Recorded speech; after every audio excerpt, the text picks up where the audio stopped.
Hello, we'll take another look at this question of is seeing always believing, or is it always necessary to see in order to believe? And we'll start today with one of the Gospels, chapter number 4 of the Gospel of John. And this is early on, just after Jesus had performed the miracle of turning water into wine. And it says here in verse 46, therefore he came again to Cana of Galilee where he had made the water into wine, and there was a royal official whose son was sick at Capernaum. When he heard that Jesus had come from Judea into Galilee, he went to him and began asking him to come down and heal his son, for he was at the point of death. Then Jesus said to him, unless you people see signs and wonders, you simply will not believe. So again, Jesus is speaking to a certain portion of the crowd here, many who will not believe unless they see signs, because many people were asking him, show us a sign that you are who you say you are, because the evidence, the rumors, everything that was happening were pointing to the fact that Jesus was the Messiah. And so they wanted some sort of final proof for him to prove to them and say outright, yes, that is who I am, and here's the proof. Yet that proof, like I mentioned before, was always happening, and so some people just couldn't believe despite the signs that were happening in front of them because of a spiritual blindness that was on the inside that can happen because of several different reasons that I'll talk about later. So he says, you have to see signs or you won't believe. The royal official said to him, sir, come down before my child dies. Jesus said to him, go, your son is alive. The man believed the word that Jesus spoke to him and went home. And in that sentence is a lot. There's a lot communicated there because the man didn't say, okay, I'm going to go home and see if he's alive. And then if he's alive, okay, I believe Jesus. And I believe what he said and who he is. But he believed in that moment because of what Jesus said to him. He believed his word, which is very important, which means he also believed Jesus said who he said he was. He believed that he was the Messiah, that he was from God.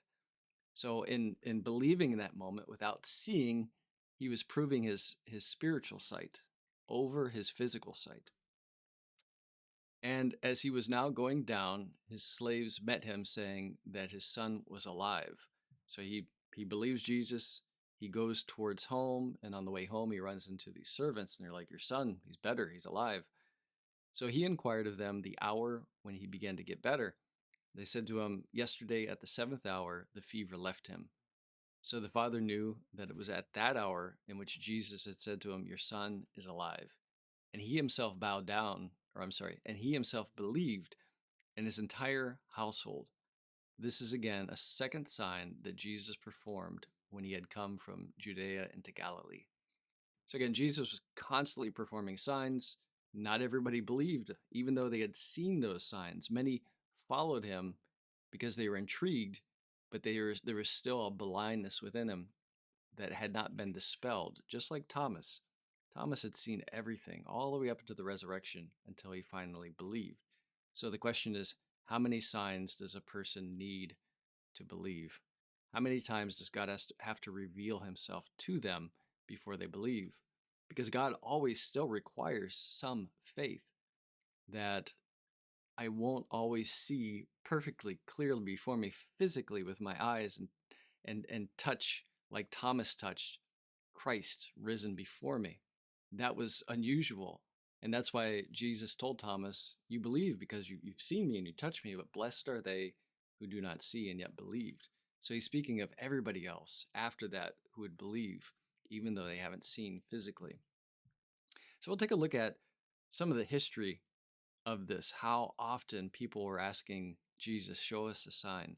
In Luke chapter 11, it says in verse 14, and he cast out a mute demon. When the demon had gone out, the man who was previously unable to speak talked, and the crowds were amazed. So Jesus cast out a demon, an amazing sign, an amazing miracle. And then in the next verse it says, but some of them said, he cast out the demons by Beelzebub, the ruler of the demons.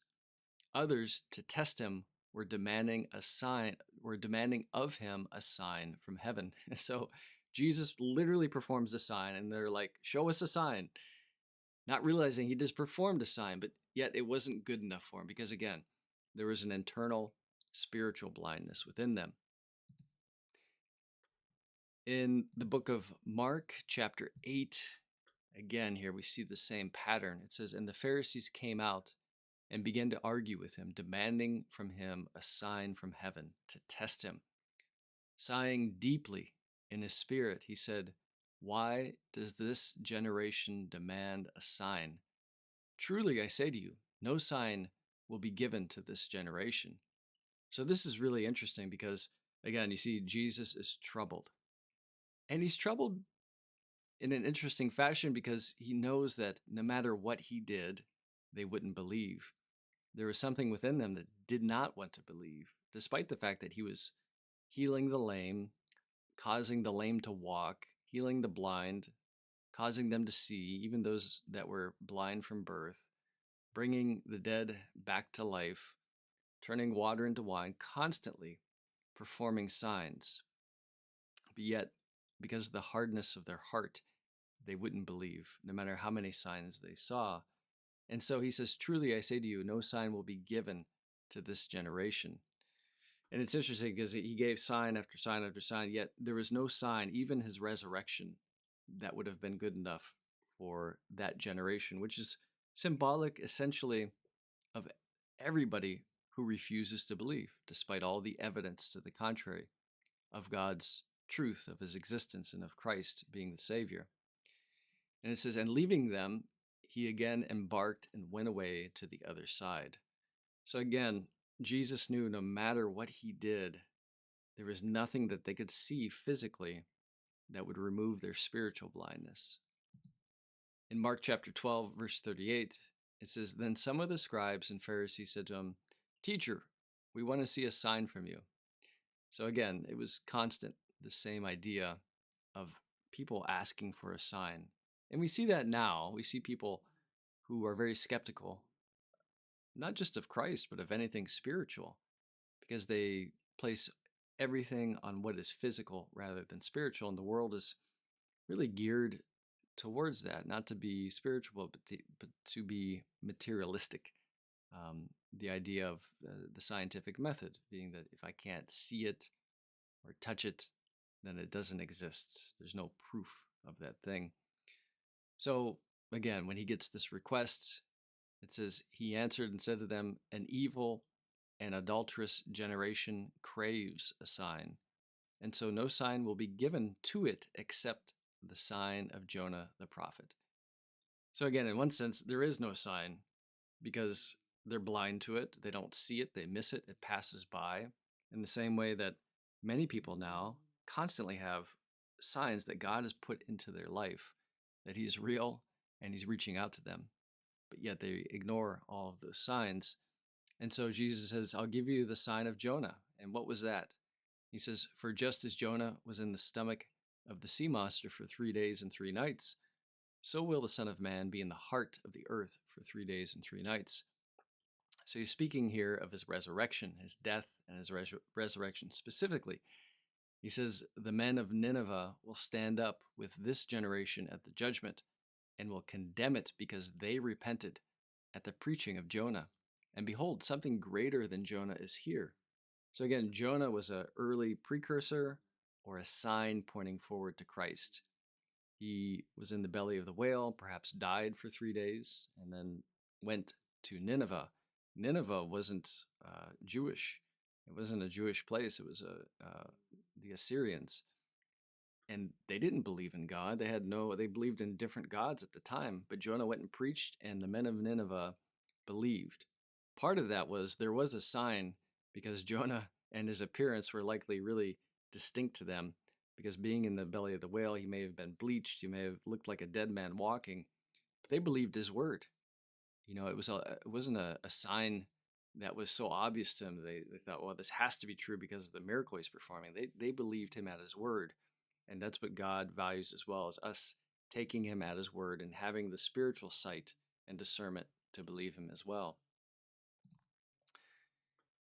John chapter 12, verse 17, we have another account here. It says, "So the people who were with him when he called Lazarus out of the tomb and raised him from the dead continued to testify about him. For this reason also, the people went to meet him because they heard that he had performed this sign." So again, Jesus was constantly performing miracles, and you would think that everybody who saw them would believe, but there again was a hard heartedness by many who saw it and were in awe, but yet their mind would not agree and would not submit to God or to the truth of who Christ was, despite seeing these things. And I'll finish this episode with Matthew chapter 13. Here in chapter 13, starting at verse 10, it says, "And the disciples came up and said to him, 'Why do you speak to them in parables?'" So Jesus uses these wonderful teaching methods by explaining things to people in simple fashion with short stories called parables. We're familiar with many of the parables, the parable of the talents and the costly pearl and the hidden treasure and all these things. And so the disciples are like, why are you using parables instead of just coming right out and telling them to their face the truth of the matter in plain speech? And Jesus answered them, "To you it has been granted to know the mysteries of the kingdom of heaven, but to them it has not been granted." And this is a very important point when it comes to seeing and believing.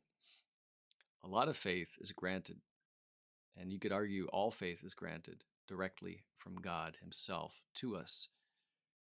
And the workings of that aren't something that I can explain in a short format, but essentially, this mystery of the truth of salvation, of heaven, of all these things is in darkness. It's shrouded, and it can only be seen by the eyes of faith, and it's something granted by God to an individual.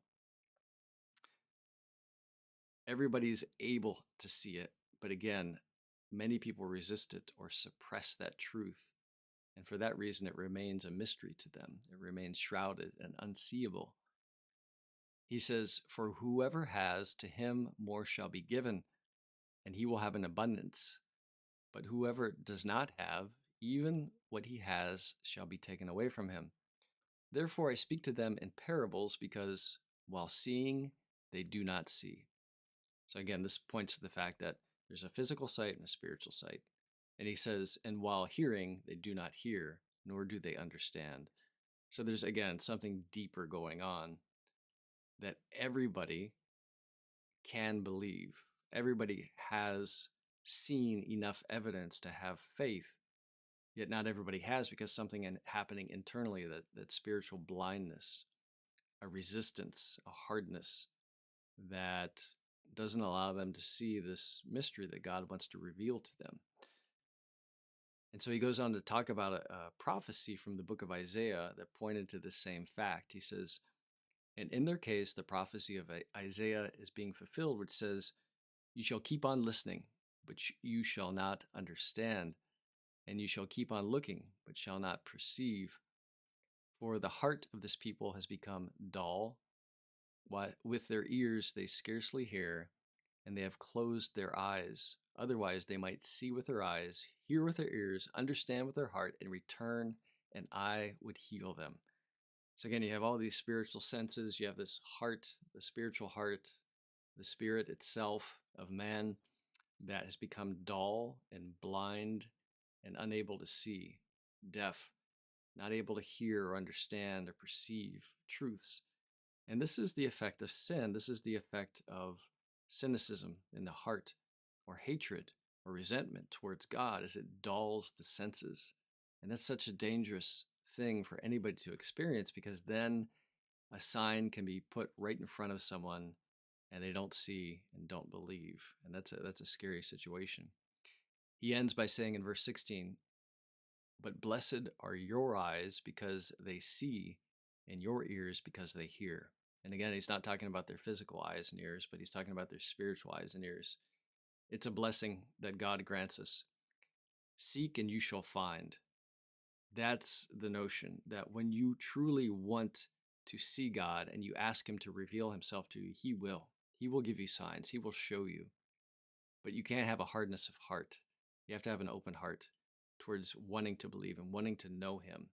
And that's the blessing, is that He will reveal Himself to everybody who seeks Him with a sincere heart. Take care.